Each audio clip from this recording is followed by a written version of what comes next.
לך דודי לקראת כלה, ונשמה תקבלה. לך דודי לקראת כלה, ונשמה תקבלה.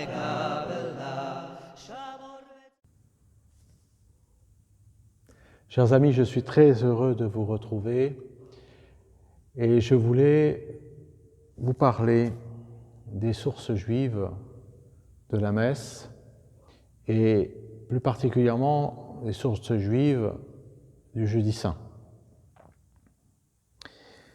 Alors parmi les 3 jours saints qui précèdent Pâques, donc vous avez le Jeudi Saint, le Vendredi Saint, le Samedi Saint et le jour de Pâques.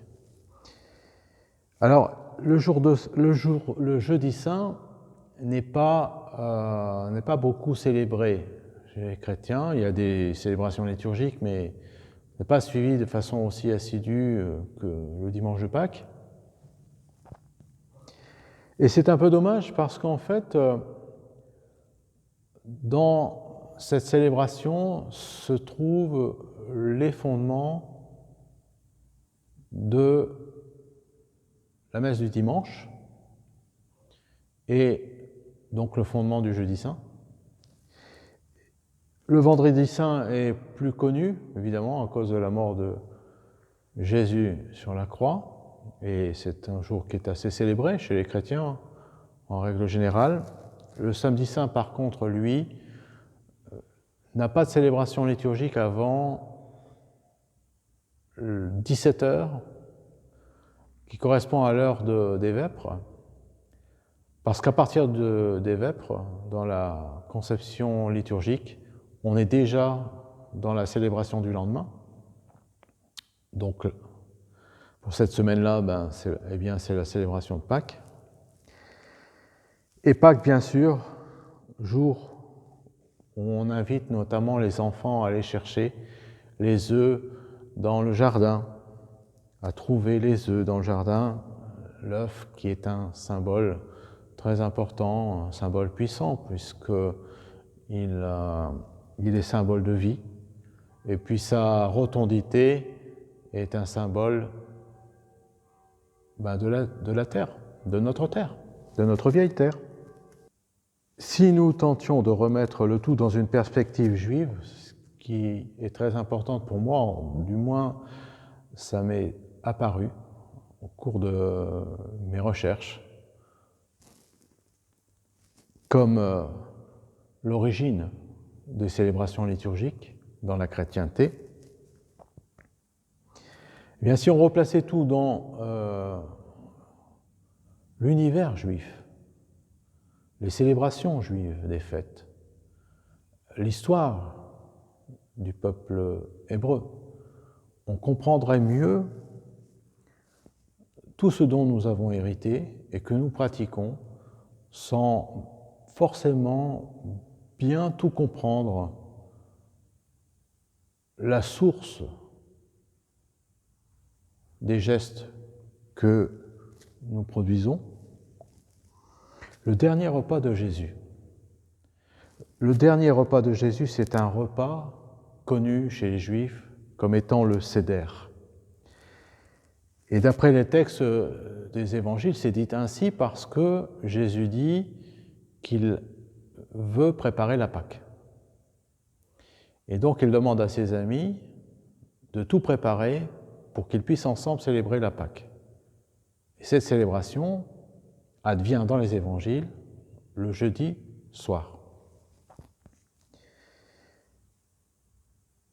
Le dernier repas de Jésus, c'est donc un Seder, apparemment. Et ce mot Seder signifie ordre. Mais de quel ordre s'agit-il ? L'ordre en question, eh bien, c'est le vieil ordre issu de l'Ancien Testament qu'il faut partir. Il faut prendre son repas à la hâte et il faut partir. Partir de où pour aller où ? Alors partir d'Égypte. C'est l'ordre de partir, c'est cet ordre dont font mémoire encore aujourd'hui les Juifs et qui est présent dans notre liturgie, notamment le Samedi Saint.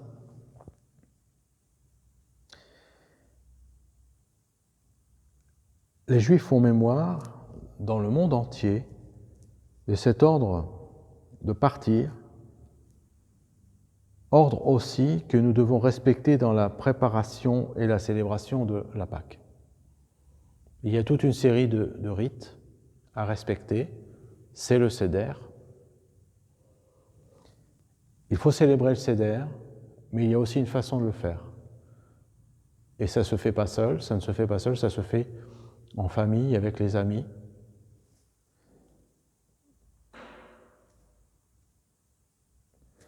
C'est l'opportunité de raconter cette vieille histoire de la sortie d'Égypte, du peuple juif qui est enfin libéré, de pouvoir partir, de pouvoir se retrouver, de pouvoir se constituer en peuple, avec sa langue, ses traditions, son culte, son roi. Et donc, lors du Seder, tous les aliments qui sont amenés à la table, eh bien, sont des aliments choisis, présentés sur un plateau, accompagnés de prières, de récits, qui en expliquent la raison d'être. Pourquoi tel aliment, pourquoi tel autre. Le plateau du Seder se compose du karpas. C'est une fine herbe, généralement du persil, qui est trempée dans de l'eau salée pour représenter les larmes versées par les Israélites pendant leur esclavage en Égypte. Du haroset, c'est une pâte de fruits sucrés symbolisant le mortier utilisé par les esclaves israélites. Du mahor, c'est une herbe amère, souvent du réfort, pour rappeler l'âpreté de la vie d'esclave. Du tseroa, un os symbolisant l'agneau que les Juifs avaient sacrifié la veille de leur départ en exil. Du beitsa, c'est l'œuf représentant le printemps et le cycle de la vie, dont je vous ai parlé juste avant. Ce repas du Seder veut rappeler aux convives, par les éléments choisis, la nuit de préparation au passage mythique de l'Égypte vers la terre promise. Mais en fait, faisons bien attention en lisant les évangiles, le dernier repas de Jésus se résume plus à un repas de kidouche. Les textes disent qu'il veut rassembler ses disciples pour célébrer la Pâque. Or, dans le dernier repas, il n'est fait mention que du pain et que de la coupe. Alors nous ne sommes pas dans un Seder, nous sommes dans un kidouche.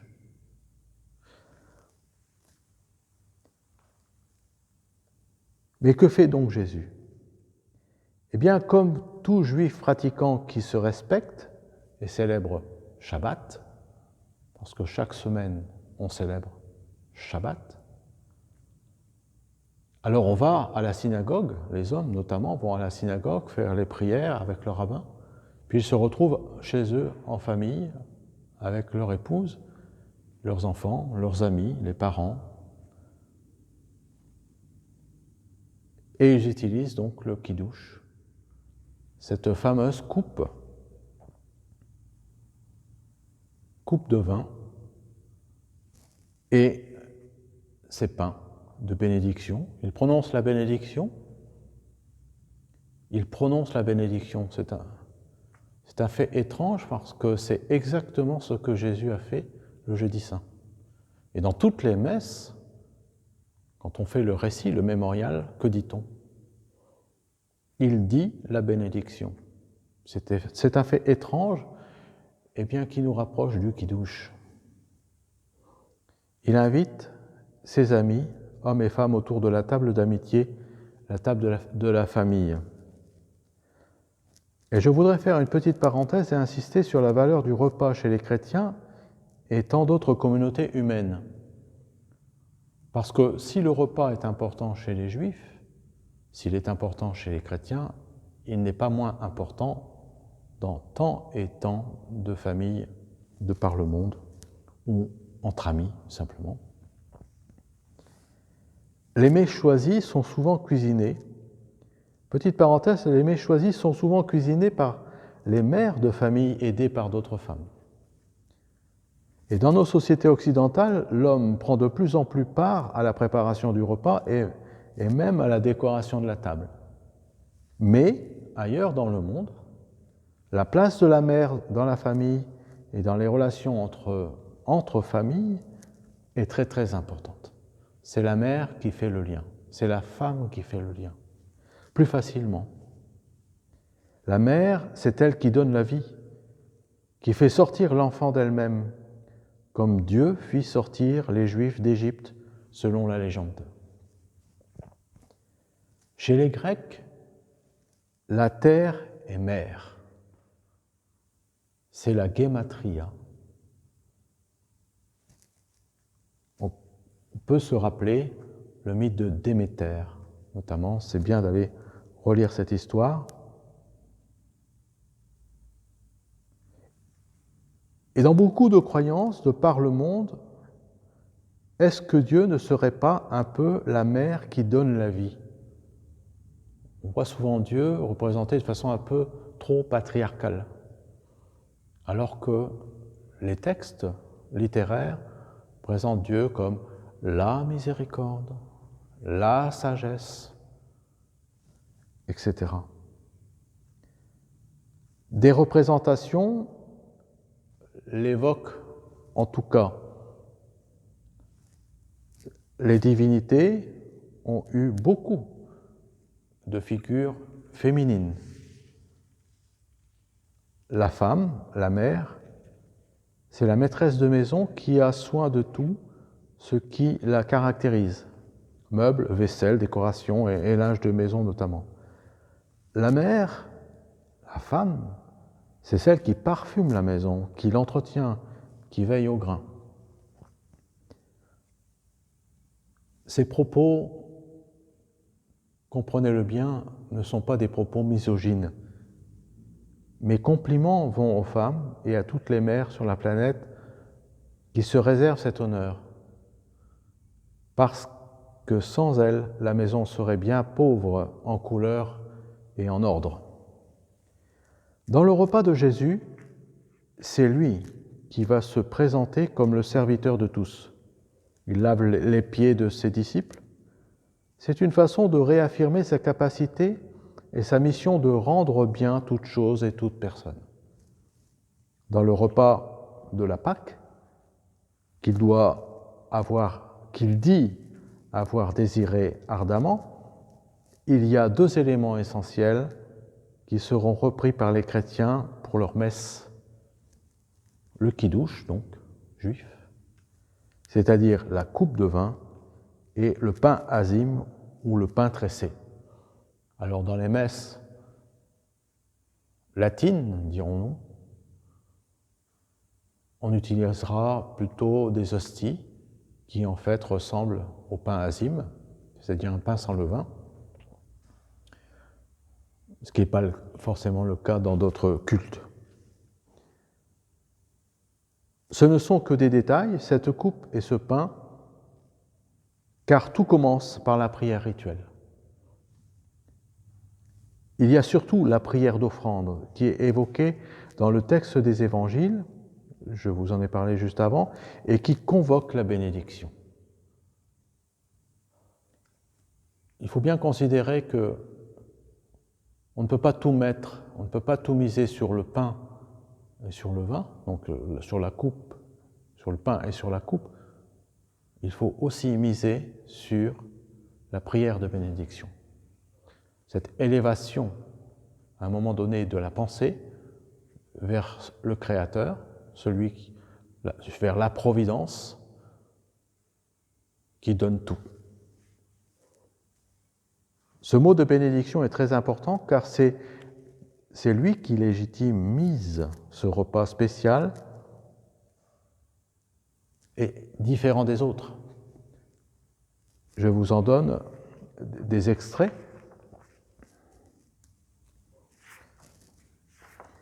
Il est écrit dans les 10 commandements, « Souviens-toi du jour du Shabbat pour le sanctifier. » Nos sages nous ont enseigné que l'action de se souvenir et de sanctifier le Shabbat est accomplie par la récitation de versets appelés Kiddush, rappelant l'importance du Shabbat, de la création du monde et de notre obligation d'y témoigner en ne travaillant pas ce jour-là. De la même façon que Dieu créa le monde en 6 jours et se reposa le 7e. C'est un commandement positif de la Torah de sanctifier le jour du Shabbat par la récitation du Kiddush pour l'homme et pour la femme. Avant d'entamer les repas du Shabbat, le maître de maison, de préférence ou une autre personne, prononce le Kiddush en tenant une coupe remplie de vin. Et c'est ce que fit Jésus. Le Kiddush de la veille du Shabbat débute par un passage de la Torah attestant la création divine du monde. C'est ce qu'on retrouvera dans la liturgie du Samedi Saint, je l'ai déjà dit. Le chef de famille prend une coupe de vin en main et récite la prière sur le vin. « Béni sois-tu, Éternel notre Dieu, roi du monde, créateur du fruit de la vigne. » Et c'est étrange. Ça nous rappelle quelques prières de la messe. « Tu es béni, Dieu de l'univers, toi qui nous donnes ce pain. Tu es béni, Dieu de l'univers, toi qui nous donnes ce vin. » Ça vient de là.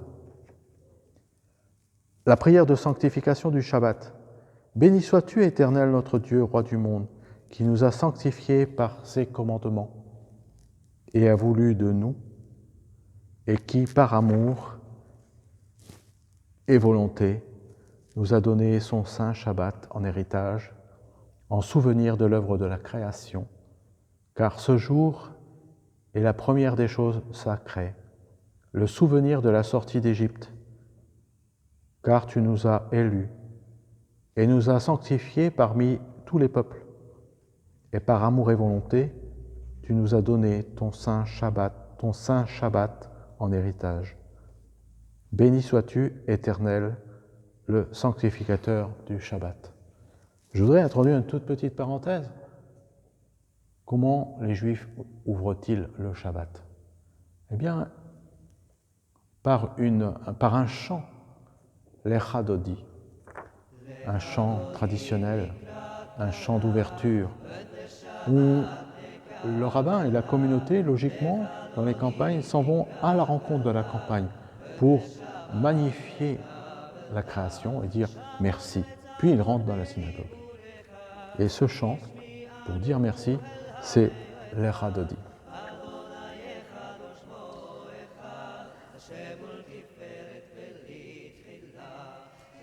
Alors, les personnes qui sont présentes boivent à la coupe.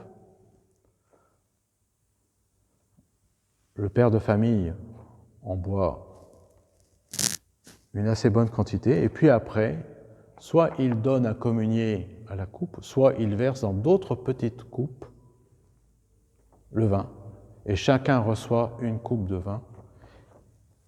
Et il dit également une prière de bénédiction sur le pain. Alors pain azim, comme je l'ai dit tout à l'heure, ou alors une tresse. Très souvent, on trouve des tresses. Et on partage ce pain avant le repas, pour ouvrir le repas.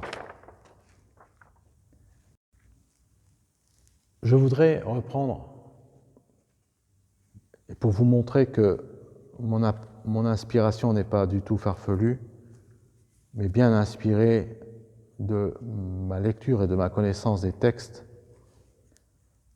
Eh bien, par exemple, dans l'évangile de Luc, au chapitre 24, verset 30, que lit-on? Pendant qu'il était à table avec eux, il prit le pain, et après avoir rendu grâce, donc la bénédiction, il le rompit et le leur donna. Dans le livre des Actes des Apôtres, chapitre 2, verset 46, ils étaient chaque jour tous ensemble assidus au temple, donc comme de bons juifs vont à la synagogue. Quand je dis de bons juifs, je veux dire des juifs pieux et pratiquants. Ils rompaient le pain dans les maisons. Donc à cette époque-là, il n'y avait pas d'église. L'église, c'était l'église de maison. Ils prenaient leur nourriture avec joie et simplicité de cœur. Dans Actes des Apôtres, chapitre 20, verset 7, le premier jour de la semaine, nous étions réunis pour rompre le pain. Dans 1 Corinthiens 10, 16, la coupe de bénédiction que nous bénissons n'est-elle pas la communion au sang du Christ? Le pain que nous rompons n'est-il pas la communion au corps du Christ? Vous trouvez là, à travers ces phrases, le fondement de la prière chrétienne, et cette prière, elle est juive. Et je voudrais finir par cette question. Le kiddush se fait à la maison et non à la synagogue. La messe se fait à l'église et non à la maison. Pourquoi cette inversion? Pour des chrétiens qui ne vont pas à la messe, qu'est-ce qui les empêcherait de renouer avec cette tradition d'offrir le pain et le vin en remerciant Dieu? C'est une réflexion que je me fais, une réflexion que je vous partage. Qu'est-ce qui empêcherait d'avoir au moins une fois par semaine un repas de famille autour de la table et d'offrir de façon un peu solennelle le pain et le vin? Les anciens avaient coutume de faire une croix sur le pain avant de le couper ou de le rompre. Nous avons encore l'habitude de lever nos verres, de vin et de dire « santé ». Est-ce qu'il n'y a pas là quelque chose qui nous vient du kiddush ou de la messe? Qu'est-ce que ça signifie? Est-ce que quand on dit santé à quelqu'un, on n'a pas envie de lui dire « sois béni », que tout advienne pour le bien?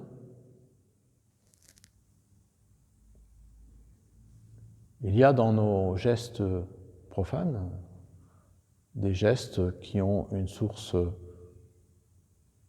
entre guillemets, dirons-nous, sacrée, ou religieuse, tout du moins.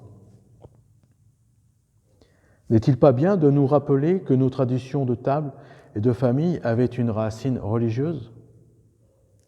Le repas de Jésus, c'est le dernier repas le jeudi soir qu'il a ardemment désiré de célébrer avec ses amis et sa famille. Ce type de repas fait partie de notre héritage judéo-chrétien.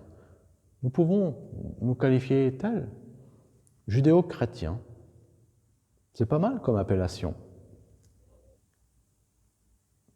Qu'est-ce qui nous empêche de restaurer dans nos maisons, dans nos familles, le kiddush? Et de restaurer, de remercier Dieu pour les aliments de base sur la table. Voilà un message du dernier jeudi de Jésus, le jeudi saint. Je vous ai donné quelques liens. Vous pourrez aller chercher par vous-même, approfondir, si vous avez envie, ces questions de seder, ces questions de kiddush, ces questions de coupe, de pain azim. Et je vous laisse avec ma question habituelle. Et vous, qu'en pensez-vous? Lecha dodi likrat kala, v'neshamat nekavela. Lecha dodi likrat ולשבת נקבלה. שמור ותגור בדיבור אחד, השמיענו אל המלך אחד, אדוני אחד ושמו אחד, השם ולתפארת ולתחילה. לך אדוני לקראת כלה, ולשבת נקבלה. לך אדוני לקראת כלה, ולשבת נקבלה. לקראת שבת לכו ונלכה, כי